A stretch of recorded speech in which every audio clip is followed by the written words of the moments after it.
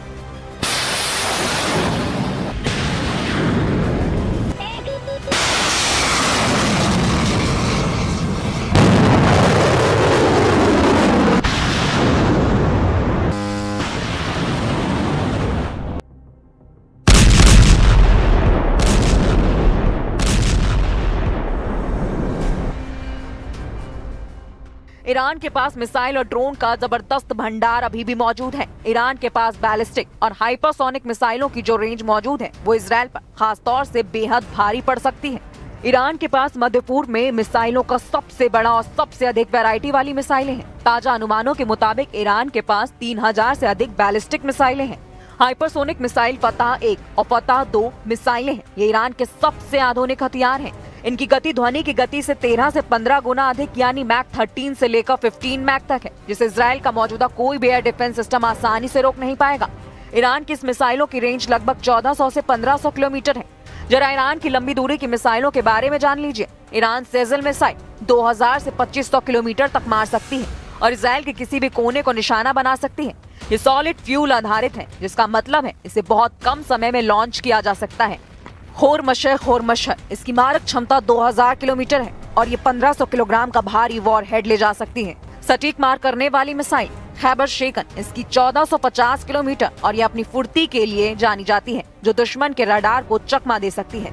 Iran को drone super power माना जाने लगा है। खासकर रूस यूक्रेन युद्ध में इसके ड्रोन्स ने शानदार प्रदर्शन किया है। शाहिद 136 इसे कामिकेज यानी आत्मघाती ड्रोन भी कहा जाता है। यह आकार में छोटा और सस्ता है, लेकिन 2000 से 2500 किलोमीटर की दूरी तय कर लक्ष्य से टकराकर विस्फोट कर देता है। मोहजद 10 ये ईरान का सबसे उन्नत ड्रोन है जो 24 घंटे लगातार उड़ान भर सकता है और 300 किलोग्राम तक के बम या मिसाइल ले जा सकता है। इसकी रेंज 2000 किलोमीटर है।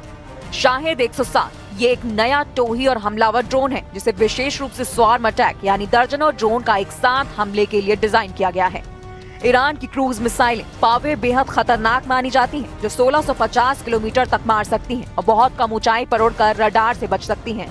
ईरान का सुपर कैविटेटिंग टॉर्पीडो हुड पानी के नीचे 360 किलोमीटर प्रति घंटे की रफ्तार से चल सकता है, जो दुनिया के किसी भी युद्धपोत के लिए बड़ा खतरा है। ईरान ने खुद का बवर 373 विकसित किया, जिसका दावा है कि रूस के S-300 से भी बेहतर है।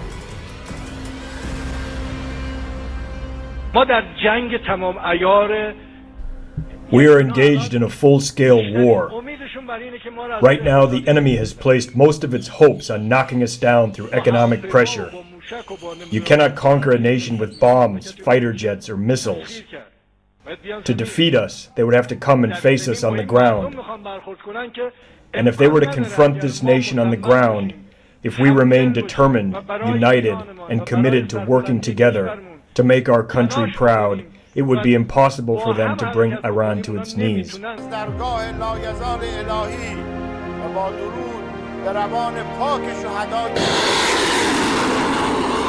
कुल मिलाकर हालात ये हो गए हैं कि अगर ईरान पर हमला हुआ तो यकीन मानिए ईरान इस बार अपने वजूद को दांव पर रखकर पूरी ताकत से इजरायल और अमेरिका से मुकाबला करेगा। अब देखना होगा कि ईरान में चल रहे प्रदर्शनों को कैसे काबू किया जाता है और क्या अमेरिका और इजरायल रूस ईरान पर हमला करने की हिम्मत जुटा पाते हैं।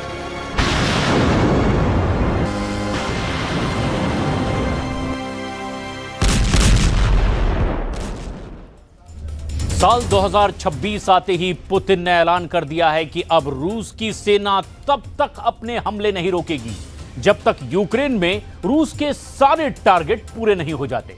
इधर ज़ेलेंस्की ने दावा कर दिया कि शांति समझौता 90% तय हो चुका है, लेकिन 10% मुद्दे पर चैलेंज बना हुआ है और यही 10% मुद्दे असल में रूस की जीत का मुकुट साबित होने जा रहे हैं और इसीलिए रूस ने जमीनी जंग से लेकर परमाणु जंग की तैयारियां पूरी कर ली है। साल 2026 के लिए 4 लाख से ज्यादा सैनिकों को फ्रंट पर भेज दिया है।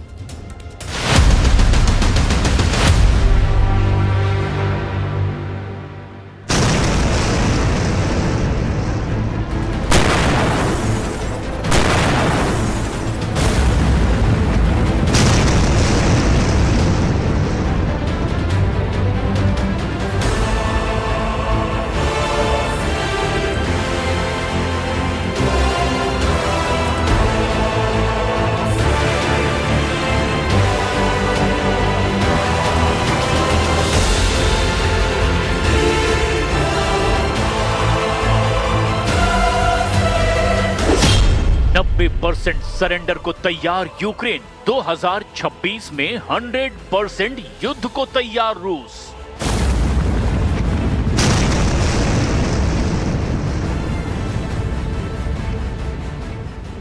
कोहराम मचाते हुए रूसी सेना के हमलों ने अब ज़ेलेंस्की के सारे प्लान को चौपट कर दिया है। पेरिस, लंदन, बर्लिन, ब्रसेल्स और वॉशिंगटन में तमाम मीटिंग करने के बावजूद ज़ेलेंस्की पुतिन के तूफानी हमलों को रत्ती भर भी नहीं रोक पाए हैं। दिसंबर 2025 में ही रूस ने बहुत बड़े इलाके को तबाह कर डाला है। खबर तो यहाँ तक है कि साल 2026 में पुतिन ने अपने फ्रंट लाइन के कमांडरों को सख्त आदेश दे दिया है कि वो पूरी ताकत के साथ अब यूक्रेनी मोर्चों पर हमले करें। इधर ज़ेलेंस्की ने नए साल 2026 के मौके पर दिए गए संदेश में इशारा किया कि रूस यूक्रेन के बीच शांति का मसौदा 90% तक तैयार है, लेकिन यूक्रेन सरेंडर की शर्तों पर कभी भी शांति वार्ता में हिस्सा नहीं लेगा। उधर पुतिन ने दो टूक कह दिया है कि अगर रूस की मुख्य 10% शर्तों को यूक्रेन ने नहीं माना तो रूस साल 2026 में यूक्रेन के उन इलाकों पर भी हमले करेगा जो अभी तक रूस के टारगेट लिस्ट में शामिल नहीं थे। दावा तो यहाँ तक किया गया कि रूस ने जिस तरह से अपनी हाइपरसोनिक मिसाइल ओरेशनिक को बेलारूस में तैनात करके यूरोप को टारगेट पर लिया है, उससे ब्रिटेन, फ्रांस, जर्मनी, पोलैंड और फिनलैंड जैसे यूरोपीय देश बौखला गए हैं। लेकिन इस पूरे घटनाक्रम की शुरुआत साल 2026 में पुतिन के पहले युद्ध भाषण से, जहां उन्होंने ऐलान कर दिया कि चाहे रूस को यूक्रेन में पूरी जीत हासिल करने के लिए 1 साल और लग जाए, लेकिन अब रूस किसी भी कीमत पर अपने टारगेट को हासिल किए बगैर नहीं लौटेगा। पुतिन का आदेश, तेज करो युद्ध। फ्रंट लाइन पर 4 लाख रूसी सैनिक।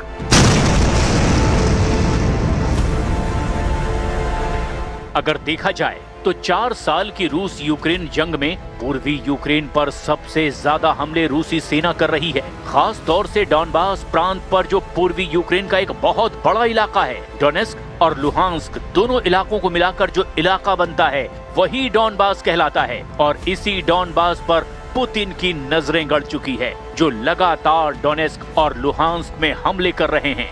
रूसी सेना के कमांडरों को सख्त आदेश है कि वो सबसे पहले डॉनबास के पूरे इलाके पर कब्जा करें, ताकि यूक्रेन, नेटो और यूरोप पर युद्ध विराम का जबरदस्त दबाव बनाया जा सके। यही वजह है कि रूस ने 21 अक्टूबर 2025 के बाद से यूक्रेन के कम से कम 20 से 25 शहरों पर बड़े मिसाइल और ड्रोन हमले किए।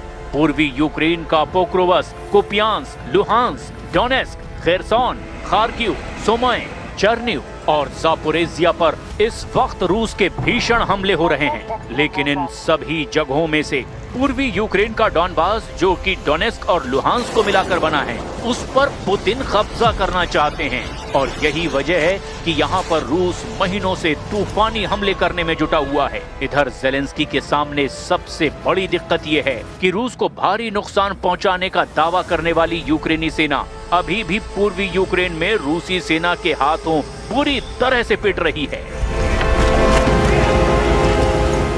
रूस के राष्ट्रपति व्लादिमीर पुतिन ने नए साल के मौके पर देश को संबोधित किया है। इस दौरान उन्होंने यूक्रेन में युद्ध को और लंबा खींचने का भी संकेत दिया। उन्होंने अपने संदेश में फ्रंट लाइन पर मौजूद सैनिकों से कहा कि मॉस्को को विश्वास है कि यूक्रेन में हम जीतेंगे, भले ही ये संघर्ष 1 और साल तक खिंच जाए। नए साल पर पुतिन के भाषण को सबसे पहले कामचटका प्रायद्वीप में प्रसारित किया गया, जो 2026 में प्रवेश करने वाला पहला रूसी क्षेत्र था। पुतिन ने यूक्रेन में लड़ रहे सैनिकों को हीरो बताया। रूस के लड़ाकों और कमांडरों को संबोधित करते हुए पुतिन ने कहा, हमें आप पर और हमारी जीत पर विश्वास है। वहीं जेलेंस्की ने नए साल के मौके पर जनता को संबोधित करते हुए कहा कि रूस के साथ युद्ध खत्म करने का समझौता 90% तैयार हो चुका है। हालांकि उन्होंने ये भी चेतावनी दी कि बाकी 10% ही शांति का असली भाग्य और यूक्रेन का भविष्य तय करेगा। जेलेंस्की ने स्वीकार किया कि करीब 4 साल के युद्ध में देश थक चुका है, लेकिन इसका मतलब ये नहीं कि यूक्रेन रूस के सामने आत्मसमर्पण कर देगा। जबकि दूसरी तरफ 31 दिसंबर को पुतिन के पहली बार सत्ता में आने के 26 साल भी पूरे हुए। पुतिन का नए साल का संदेश ऐसे समय में आया जब यूक्रेन में जारी युद्ध को खत्म करने के लिए अंतर्राष्ट्रीय प्रयास तेज हो गए हैं। लेकिन रूसी राष्ट्रपति पुतिन के तेवरों को देखकर साफ कहा जा सकता है कि वो रत्ती भर भी युद्ध रोकने को तैयार नहीं है। पुतिन ने 2026 के लिए नए भर्ती नियमों और सैन्य प्रशिक्षण शिविरों की घोषणा की है, जो ये संकेत देता है कि ये युद्ध इस नए साल में भी जारी रहेगा। ऐसा कहा जा रहा है कि पुतिन साल 2026 में यूक्रेन पर बहुत बड़े हमले का प्लान बना रहे हैं, जिसमें अतिरिक्त 4 लाख रूसी सैनिकों का इस्तेमाल हो सकता है। यूक्रेन के खुफिया एजेंसियों का भी दावा है कि पुतिन ने 2026 के लिए यूक्रेन के खिलाफ बफर जोन विस्तार का आदेश दिया है। पुतिन के इन्हीं तेवरों और सख्ती का असर अब इस नए साल में जेलेंस्की पर भीषण हमले के तौर पर साफ साफ देखा जा सकता है।